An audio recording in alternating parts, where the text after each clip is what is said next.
Dragonborn on this path.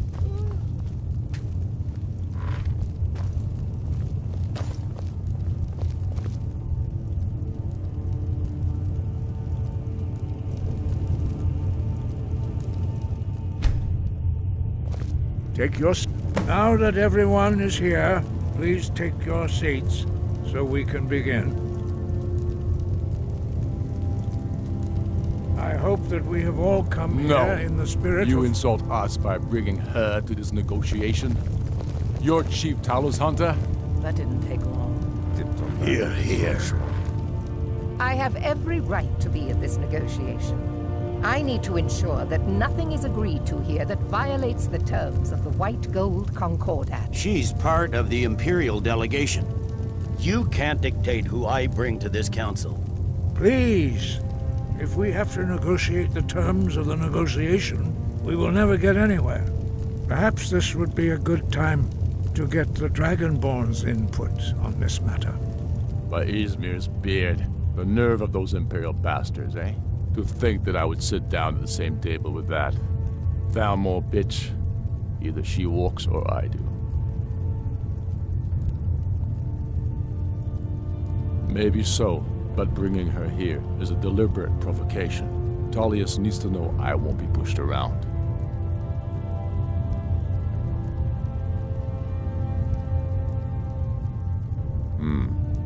It feels like a mistake to me. But I'll bow to your judgment on this.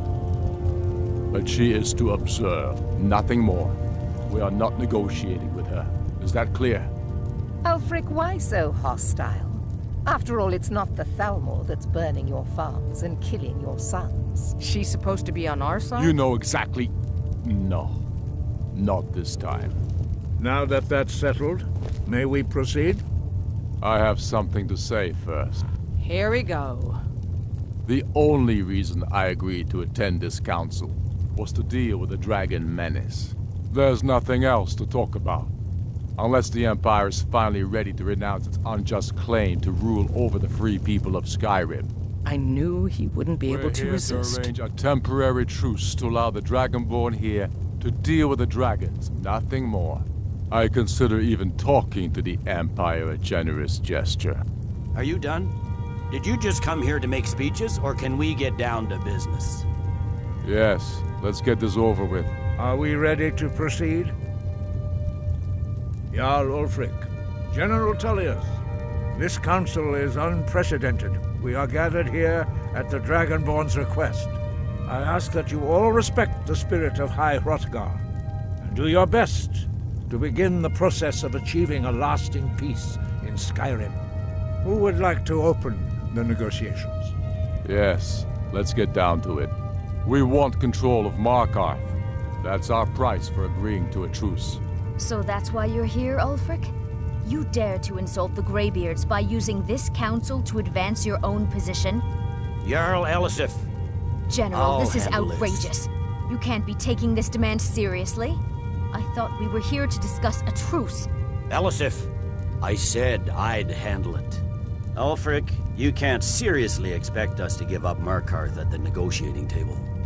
You hope to gain in council what you've been unable to take in battle, is that it? I'm sure Jarl Ulfric does not expect something for nothing. Yes, that'd be entirely What would out the of Empire character. want in return? Wait, General, you don't intend to just hand over Markarth to that traitor? This is how the Empire repays us for our loyalty? Enough. First, let's be clear. This council wasn't my idea. I think it's a waste of time. You are a traitor to the Empire and deserve a traitor's death. But I at least will negotiate in good faith. Since we're all here at your request, I'd like to hear what you think Markarth is worth. In exchange for Markarth, the source of most of Skyrim's... Riften seems like a better choice to me. Well fortified, easily resupplied from across Lake Honric. Plus all the... Having another port would ease our supply situation considerably. Better than nothing, I suppose. But Ulfric will need to offer a lot more if he wants me to give up Markarth without a fight.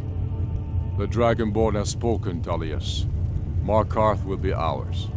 Now we'll see if there's anything behind your talk of good faith.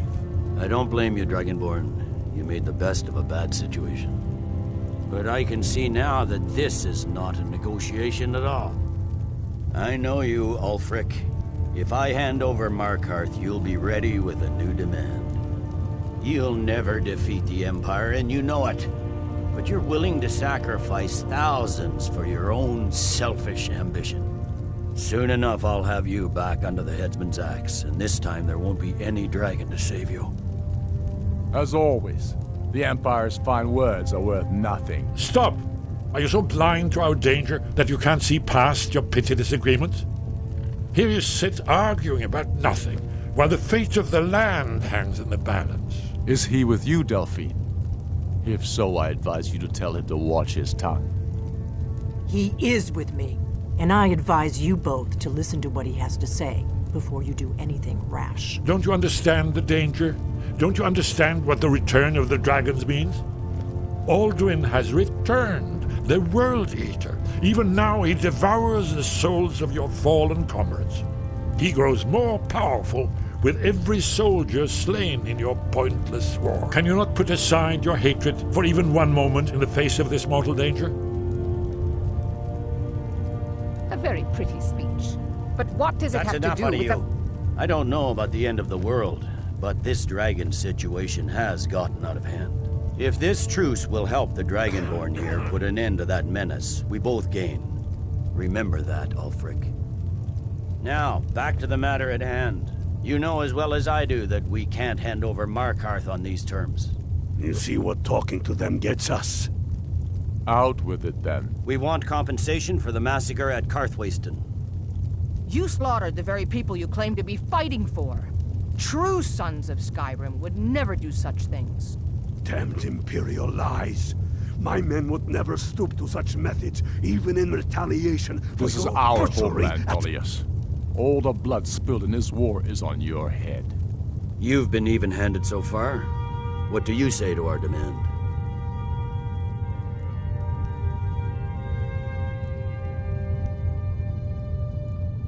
Well said. For once you'll actually pay for your crimes. I suppose that's the fairest deal we're likely to get. It seems we may have an agreement. Jarl Ulfric, General Tullius, these are the terms currently on the table. Markarth will be handed over to Ulfric's forces, Jarl Igmund will step down, and Thangvor Silverblood will become the Jarl of Markarth. Ulfric will allow Imperial forces into the Pale, Skald the Elder will go into exile, and Brinna Merilis will assume the Jarlship. The Stormcloaks will pay appropriate compensation for the massacre at Karthwasten. You both agree to this? I shouldn't agree to terms that so blatantly favor the Empire. I have no choice, though, under the circumstances. But once Alduin is defeated, then it will be the Empire's turn. Remember Evgir Unslad. You should be pleased, Elisif.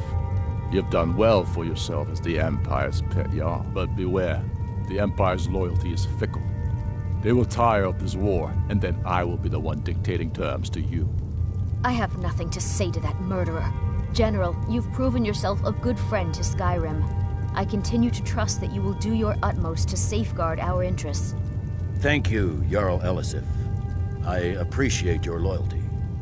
The Empire can live with these terms, yes, for a temporary truce, until the dragon menace is dealt with.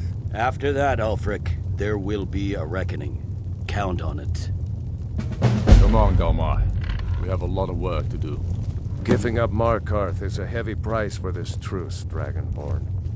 I hope it was worth it. Jarl Balgruf, I assume you are familiar with the Dragonborn's plan?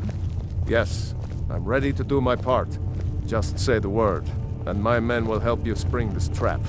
But the difficulty remains how to lure a dragon to Dragon's Reach at all. Well, that's an excellent question. You haven't overlooked that little detail, have you?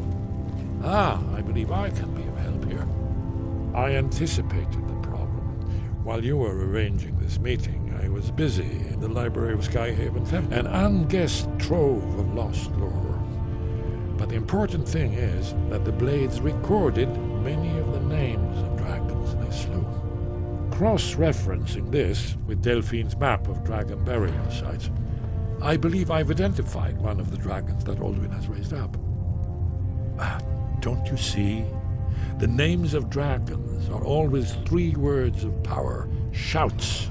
By calling the dragon with the voice, he will hear you wherever he might be.